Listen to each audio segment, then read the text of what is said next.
Hi guys, the other day I started working on a quick little home decor project. This is going to be a tray for my dining room table that I'm going to put a bunch of plants on. And I thought I'm going to come in and put a routered edge on the corner of this tray.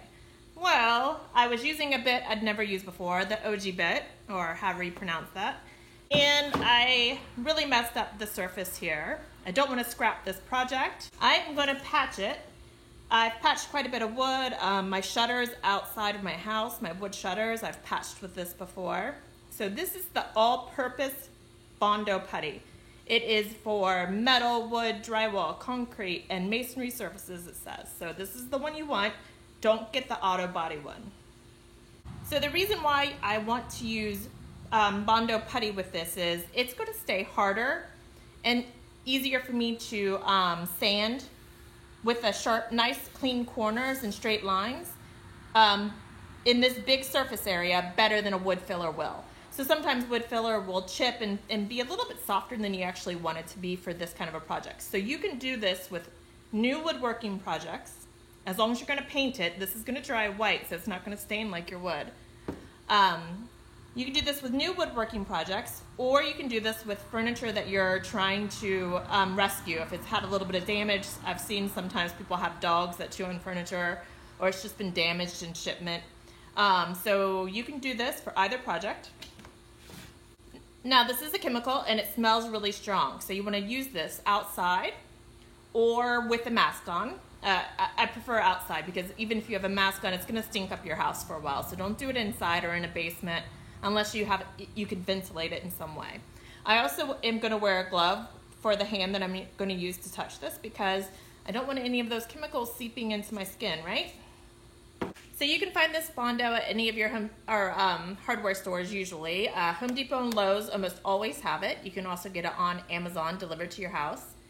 I have seen online that there is an orangey colored version of the cream hardener to make it look more like wood. I don't know that that would make it stain very well. You might be able to put a gel stain, something that's gonna really hide the wood but still look like a wood color over top of it. So you could experiment with that.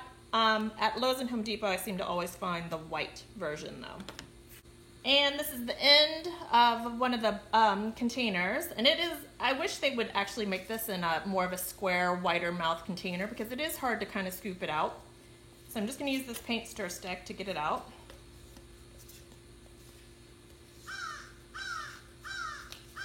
As you can see, I've got a friendly crow joining in this conversation today.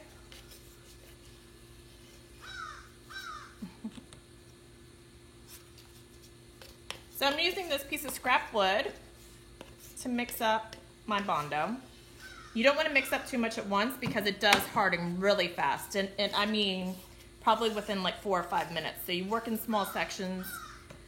Make sure that you only put on as much as you can straighten or smooth out before it hardens because it's much easier to get it looking pretty good, pretty even and flush with whatever you're working on before it hardens, easier than sanding it. So this does get really hard, so it takes more effort to sand than this soft pine wood. This is actually way more than I need, but I'm just finishing off that container there. Okay, so this is the hardener. This is the putty. The hardener comes in this container on top of the putty. So you just put a little bit on this. That's probably plenty.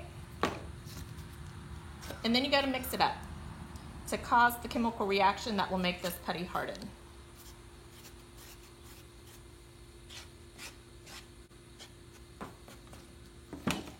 Bondo sells a little set of spatulas that work great for this kind of a project. They're plastic, so they're not going to damage your wood. So you can use those to apply or even mix the product on.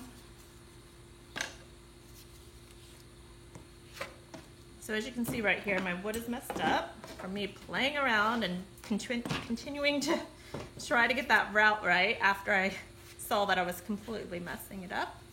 And I'm just going to use this flat edge on this large putty, or on this large plastic putty knife or whatever they want to call it, spatula, something, to try to put this on flush on this side. Now sometimes this takes a couple passes, like I might need to let this harden and then come back and do another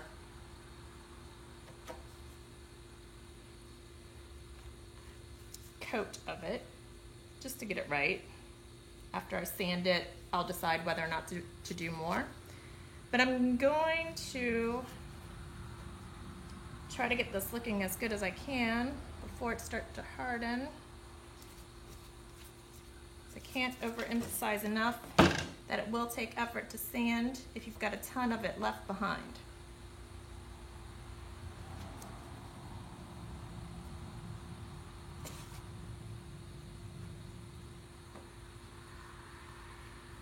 So right now it's starting to stiffen up. And what has that been? Maybe a minute and a half, 2 minutes? But I like, while it's stiffening up, scraping some of the excess away. It becomes a little bit easier actually.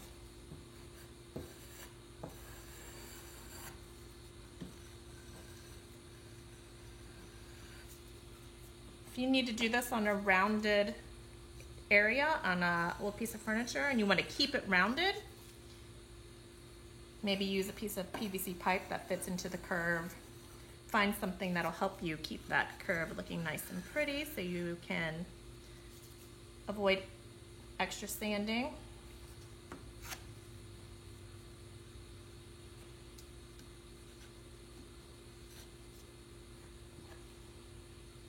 If you want to see how I use this on my shutters, my wood shutters, I'll put a link to that video in the description below. And I'll also put a link to the video for this finished project when I get it done. So you can see how it turned out. Got a little bit here. I want to try to get it on before this completely hardens. Yeah, that's getting kind of too stiff. I shouldn't have mixed up that whole container, but it's about 2 years old, so it's starting to separate anyway. See how it's drying out and coming pilly now.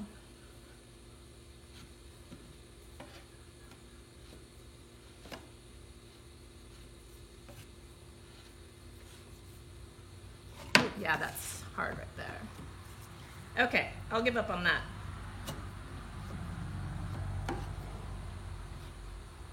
Get in there. So I'm just going to clean off this bit right here.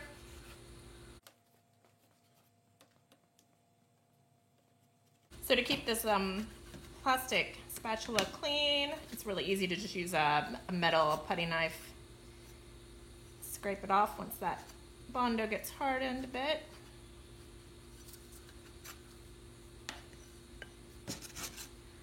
And once this is completely hard, I'll just put this into garbage. Okay, so I let this sit for about a half an hour. I live in a humid area and they recommend half an hour for humid areas. So now I'm gonna sand it. I'm putting my mask on, so make sure you guys do that. I am gonna put a second coat on this. So I'm just rough sanding it with a sanding sponge. For the final one, I am gonna use a power sander because it's gonna be quicker and easier to keep it flush with the surface. But right now I just wanna make it flat enough that I can get the second coat into the little bits, the little grooves.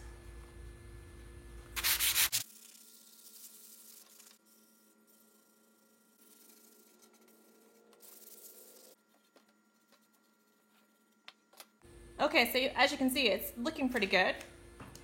I love using paintbrushes to get all of the dust out of little crevices, little divots in the Bondo. And I know I already pointed it out once, but this is half an hour later and I can still smell the chemicals from when I had this open before. And this is a completely open 3-car garage, so do not use this inside.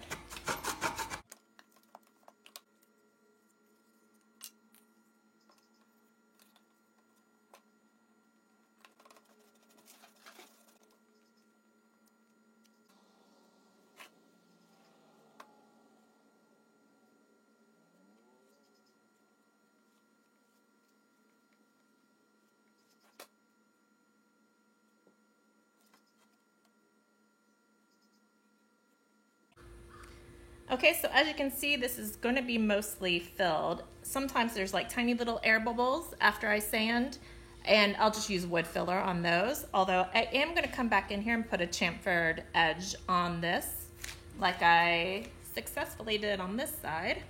So another half an hour or so, and I'll come back and sand this. Okay, so this was about an hour and a half ago, and it is all ready for me to sand. So this time I'm going to use my electric sander and give it a quick clean. Can I put my mask on again?